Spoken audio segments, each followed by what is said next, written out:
Case சிலிண்டரை கஸ்டமர்கள் வீடுகளுக்கு தான் பயன்படுத்துகிறார்களா அல்லது முறைகேடாக பயன்படுத்துகிறார்களா என்பதை கண்டறிய புதிய நடவடிக்கையை ஆயில் கம்பெனிகள் எடுத்துள்ளது.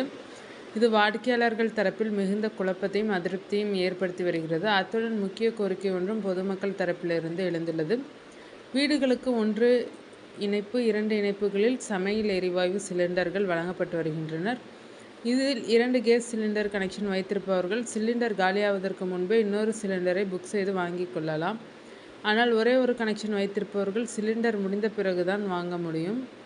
மத்திய அரசு வருடத்துக்கு 12 சிலிண்டர்களுக்கு மானியம் வழங்குகிறது. வருடத்துக்கு 15 சிலிண்டர்கள் பயன்படுத்தியவர்கள் அதற்கு மேல் சிலிண்டருக்கு பதிவு செய்யும் போது, அன்புள்ள வாடிக்கையாளரே, உங்கள் சமையல் கேஸ் சிலிண்டருக்கான பதிவை ஏற்க முடியாது. ஏனெனில் ஏற்கனவே இந்த ஆண்டு ஒதுக்கீட்டான 213 கிலோவை நீங்கள் பயன்படுத்தி விட்டீர்கள் என்ற இந்தியன் ஆயில் நிறுவனம் சார்பில் மெசேஜ் அனுப்பப்படுவதாக தகவல்கள் பரவி பரபரப்பை தந்து வருகின்றனர்.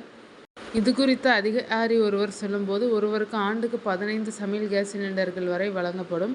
அதில் 12 சிலிண்டர்களுக்கு மானியம் கிடைக்கும். எனவே அனுமதிக்கப்பட்ட கேஸ் சிலிண்டர் வரை மட்டுமே முன்பதிவு செய்ய முடியும். ஏனென்றால் அந்த சிலிண்டரை நுகர்வோர்கள் வீடுகளுக்கு தான் பயன்படுத்துகிறார்களா அல்லது முறைகேடாக பயன்படுத்துகிறார்களா என்பதை கண்டறியவே இந்த நடவடிக்கை எடுக்கப்பட்டுள்ளது. அதனால் 15 கேஸ் சிலிண்டர் பயன்படுத்தியவர்கள் அதற்கு மேல் வாங்க வேண்டுமானால் அதற்கான காரணத்தை விளக்கி கேஸ் விநியோகம் செய்யும் நிறுவனத்திடம் கடிதம் கொடுக்க வேண்டும். அப்போதுதான் கூடுதல் சிலிண்டர் வழங்கப்படும் என்றார். இதன் காரணமாக ஒரு ஆண்டுக்கு 15 கேஸ் சிலிண்டர்களை பயன்படுத்தியவர்கள் அதற்கு மேல் கேஸ் சிலிண்டர் வாங்க முடியாத நிலைமை ஏற்பட்டுள்ளது.